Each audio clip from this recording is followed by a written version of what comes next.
Ya, halo semuanya. Yang terhormat Bapak Ibu dosen dan teman-teman sekalian. Perkenalkan kami dari kelompok K2R. Kali ini kami akan mempresentasikan hasil dari mini research kami yang bertujuk bagaimana robo-advisor memengaruhi kalangan muda dalam berinvestasi. Sebelum itu, kami akan memperkenalkan diri kami masing-masing. Yang pertama, saya sendiri, Aryo Tinulardi. Dan saya Jeremy Delviro. Dan nama saya Kalis Murfid. Itu foto saya, bukan foto saya sebenarnya. Nama saya Muhammad Anwar Farihin. Nama saya Muhammad Fahrinato Prawira. Ya, di sini akan ada beberapa section yang akan kami presentasikan. Next. Ada bagian pendahuluan yang akan dijelaskan oleh Kalis, lalu tinjauan pustaka yang akan dijelaskan oleh saya, metodologi yang akan dijelaskan oleh Fahri, hasil dan pembahasan yang akan dijelaskan oleh Farihin, dan penutup yang akan dijelaskan oleh Jeremy. Ini akan dibawakan oleh saya, Kalis Murfid. Latar belakang yang kita punya adalah di sini kebanyakan kaum muda sudah mulai terbuka terhadap finansial mereka. Mereka sudah mulai terbuka terhadap ide tentang pemasukan pasif. Dan di sini yang ingin kami bahas adalah tentang investasi. Di area teknologi kali ini juga, itu saya sudah ada platform yang membantu mewujudkan untuk melakukan investasi tersebut. Platform itulah yang disebut robo-advisor. Di sini kami ingin meneliti bagaimanakah robo-advisor tersebut dapat memberikan kepercayaan terhadap kaum muda untuk melakukan investasi. Jadi rumusan masalahnya sudah seperti yang saya bilang tadi, bahwa di era sekarang kaum muda sudah mulai terbuka terhadap ide investasi, dan dengan maraknya robo-advisor atau platform yang membantu investasi tersebut, kami ingin mengetahui kepercayaan dari pengguna kaum muda tersebut jika diberikan robo-advisor. Tujuan penelitiannya yaitu adalah mengetahui pengaruh robo-advisor terhadap keinginan berinvestasi seseorang, dan tentu untuk mengetahui faktor apakah sih yang mempengaruhi seseorang dalam untuk memulai investasi. Di sini kami manfaat penelitian yang ingin kami dapat adalah ada dua. Yang pertama adalah kami ingin mendapat gambaran besar bagaimana sih robo-advisor itu dapat membantu penggunanya dalam mengurangi resiko dalam melakukan investasi. Bagaimanakah mereka dapat meningkatkan kepercayaan dari penggunanya. Dan di sini juga kami ingin memberikan manfaat berupa edukasi dari berbagai sisi, terutama dari cara kerja robo-advisor yang tentu menggunakan artificial intelligence dan ilmu finansial. Ruang lingkup kami ini adalah responden yang kami targetkan adalah mahasiswa Universitas Indonesia aktif yang berumur 18 hingga 30 tahun yang tertarik dengan investasi, baik yang sudah berinvestasi maupun yang belum berinvestasi. Jadi di sini kami harap ini sudah mewakili kaum muda yang ada di Indonesia. Kemudian ruang lingkup kami juga adalah robo-advisor ini memiliki banyak teori, tapi yang ingin kami fokuskan adalah terhadap robo-advisor yang memiliki teori modern portfolio teori, algoritma tersebut. Sistematika penulisan kami ini ada 5 bab: pendahuluan, tinjauan pustaka, metodologi penelitian, hasil penelitian dan pembahasan, serta saran dan kesimpulan. Berikut bab 2 akan dibawakan oleh rekan saya, Aryo Tinulardi. Aryo. Terima kasih Saudara Kalis. Berikutnya saya akan menjelaskan mengenai bab 2, yaitu tinjauan pustaka yang berisi beberapa istilah yang akan kami gunakan dalam melakukan mini research ini. Yang pertama, ada Modern Portfolio Theory. Pada tahun 1952, Harry Markowitz menerbitkan sebuah makalah di Journal of Finance yang disebut Portfolio Selection, yang merupakan awal dari Modern Portfolio Theory. Tujuan dari Modern Portfolio Theory sendiri adalah untuk mencari portfolio optimal berdasarkan pengembalian yang diharapkan untuk tingkat risiko tertentu. Bisa dilihat pada grafik di pojok kiri bawah, sumbu F sebagai variance, sumbu Y sebagai expected return, dan titik-titik sebagai portfolio. Kita akan mencari titik singgung antara risk-free rate dengan efficient frontier, sehingga dapat menghasilkan portfolio yang optimum. Berikutnya adalah risk profile. Risk profile atau profil risiko adalah suatu evaluasi dari suatu individu untuk seberapa besar risiko yang bisa diambil oleh individu tersebut. Hal ini didapatkan dari kuesioner yang diisi oleh individu tersebut dan menghasilkan suatu output, yaitu level dari kategori risk profile. Ada beberapa level dari risk profile, dari very conservative, moderate, hingga agresif. Semakin menuju ke agresif, maka user tersebut semakin berani mengambil risiko. Seperti contohnya, ketika harga saham turun, user tersebut malah membeli saham lagi dibandingkan menjual saham yang sedang rugi. Dan yang terakhir adalah Robo-Advisor. Robo-Advisor adalah kecerdasan buatan yang dibuat untuk memberikan rekomendasi mengenai portofolio yang memiliki risiko minimal namun dapat menghasilkan return yang maksimal. Cara kerja cukup mudah. Yang pertama kita akan diberikan beberapa pertanyaan yang akan digunakan untuk menyusun risk profile. Lalu mayoritas dari Robo-Advisor akan menggunakan modern portfolio teori untuk memberikan rekomendasi mengenai portofolio yang optimum. Lalu Robo-Advisor juga dapat melakukan rebalancing. Untuk bagian selanjutnya akan dijelaskan oleh saudara Fahri. Halo, saya Nata. Saya akan menjelaskan tentang metodologi penelitian. Yang pertama ada pendekatan penelitian. Pendekatan penelitian ini kami menggunakan data kualitatif dan juga data kuantitatif. Dan juga untuk penyebaran pertanyaan kami menggunakan kuesioner online dengan menggunakan platform Google Form. Nah, lalu tahapan penelitian yang kami gunakan pertama ada perumusan masalah. Kami menentukan perumusan masalah. Pada akhirnya kami memilih judul bagaimana Robo-Advisor bisa mempengaruhi anak muda dalam berinvestasi. Lalu yang kedua ada studi literatur. Studi literatur ini terbantu dengan adanya review paper yang ditugaskan. Kami dari review paper juga mencari tentang Robo-Advisor dan juga pengaruh fintech dalam kehidupan manusia pada beberapa tahun ini. Lalu ada perumusan pertanyaan. Dari permasalahan yang ada tersebut, dengan kita membaca studi literatur juga, kami menentukan beberapa pertanyaan yang mungkin akan relevan dengan perumusan masalah yang telah kami nyatakan. Nah, lalu yang keempat ada penyusunan instrumen penelitian. Di tengahnya pandemi ini tentu agak terbatas untuk mendapatkan data yang baik, makanya kami mencoba untuk menggabungkan antara kualitatif dan juga kuantitatif. Nah, menggunakan apa? Dan kita menggunakan Google Form yang ada dengan kuesioner online agar penyebarannya bisa merata juga. Lalu selanjutnya ada uji keterbacaan. Uji keterbacaan ini kami gunakan untuk seperti proofread atau dalam kata lain proofread, di mana kita melihat apakah pertanyaan kami itu logis atau tidak dan juga sistematisnya apakah sudah benar atau belum. Lalu selanjutnya ada pengumpulan data. Pengumpulan data sendiri itu dari menyebarkan kuesioner yang ada.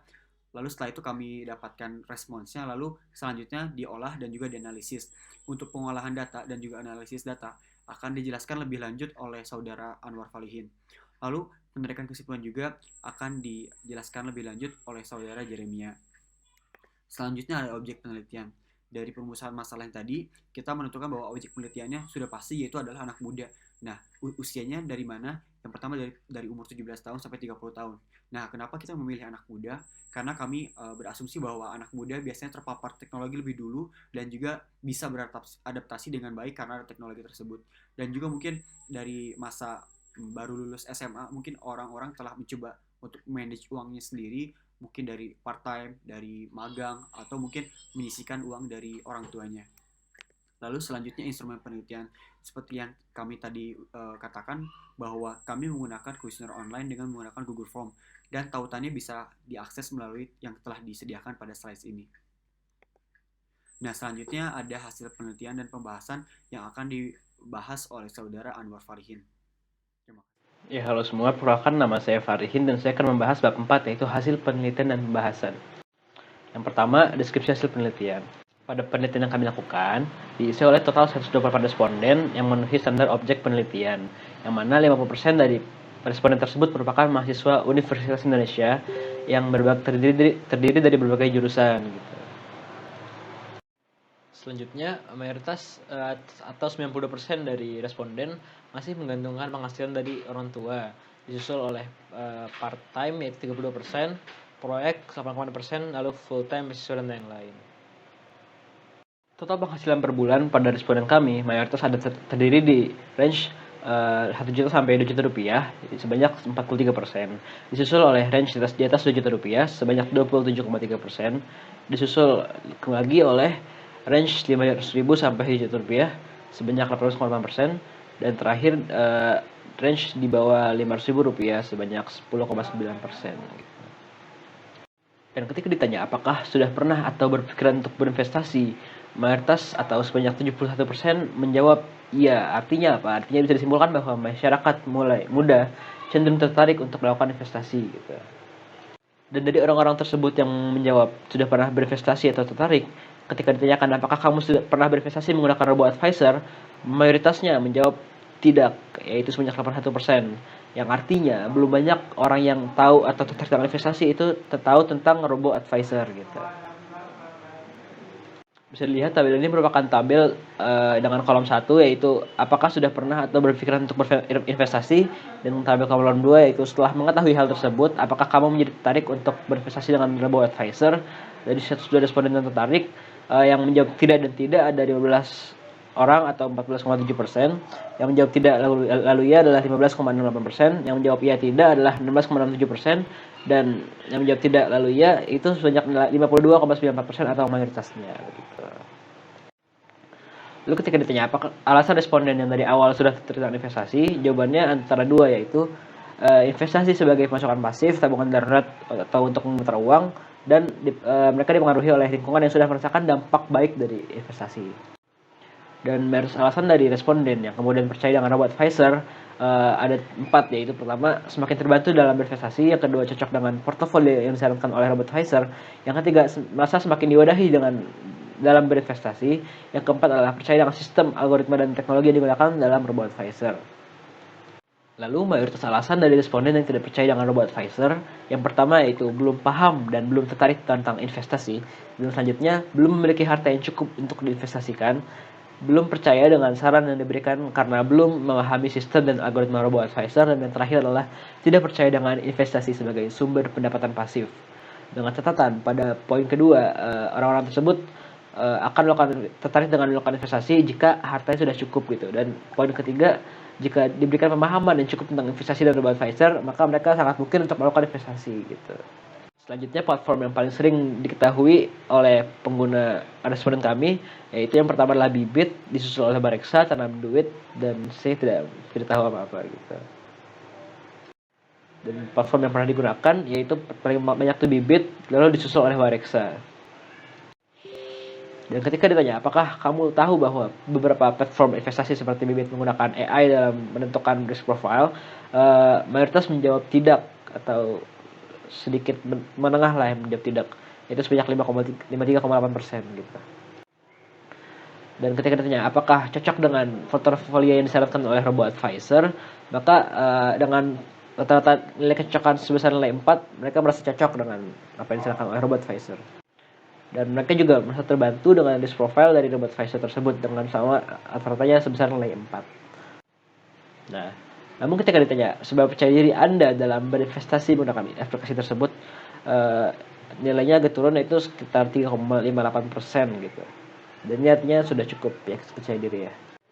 Namun ketika ditanyakan mengenai seberapa terkaitnya responden dengan robo-advisor, jawaban yang ada cenderung netral. Jadi mereka tidak terikat untuk semakin terpengaruh atau tidak terpengaruh untuk berinvestasi dengan adanya robo-advisor gitu. Selanjutnya adalah pembahasan hasil penelitian yang kami lakukan. Dari total 128 responden yang mengisi, ada 92 orang responden yang sudah pernah atau berpikiran untuk berinvestasi. Artinya kesadaran kalangan muda untuk berinvestasi ini cukup tinggi gitu. Selanjutnya, pada setiap cakupan total pendapatan per bulan, jumlah responden tertarik untuk berinvestasi adalah mayoritas. Artinya apa? Artinya investasi tidak terikat kepada golongan dengan penghasilan tertentu gitu. Jadi semuanya tertarik untuk investasi. Selanjutnya, jumlah responden yang berinvestasi dan sudah menggunakan robo-advisor adalah 18%. Artinya apa? Artinya pengetahuan tentang robo-advisor ini sangat minim dalam kalangan masyarakat muda. Selanjutnya, rata-rata tingkat kepercayaan diri dengan saran yang diberikan oleh robo-advisor adalah 3,58. Ini artinya sudah cukup baik, tapi masih bisa ada beberapa faktor yang bikin masyarakat muda itu ragu dengan robo-advisor ini, sehingga bisa dikatakan ke depannya gitu. Dan keterkaitan masyarakat muda terhadap aplikasi robo-advisor dan investasi itu cenderung netral. Artinya pandangan responden terhadap robo-advisor tidak mempengaruhi apakah seseorang yang ingin investasi memerlukan bantuan robo-advisor atau tidak.